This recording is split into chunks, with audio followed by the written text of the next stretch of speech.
પુત્રએ પિતા અને કાકા પાસે ખંડણી માંગી, બિલ્ડિંગ તોડાવી નાખવાની પુત્ર દ્વારા ધમકી આપવામાં આવી। ઇબ્રાહિમ નાગોરીએ સમાધાન માટે ખંડણી માંગી। નાગોરી પરિવારે આખરે પોલીસ ફરિયાદ નોંધાવી।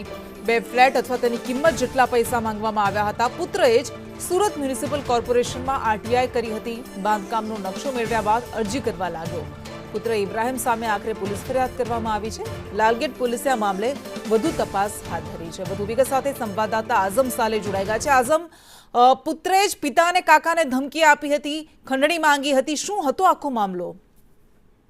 પ્રથમવાર એવું જોવા મળી રહ્યું છે કે સગા પુત્ર છે તેની સામે ફરિયાદ નોંધવામાં આવી છે અને પિતા અને કાકા દ્વારા બ્લેકમેલ કરવામાં આવ્યા હોવાનો, પુત્ર દ્વારા કરવામાં આવ્યો હોવાનો ફરિયાદમાં ઉલ્લેખ કરવામાં આવ્યો છે।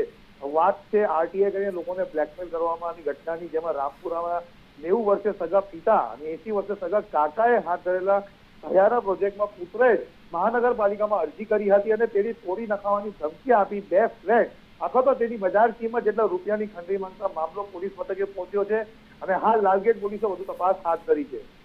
જી બિલકુલ, આભાર આપનો તમામ વિગત માટે।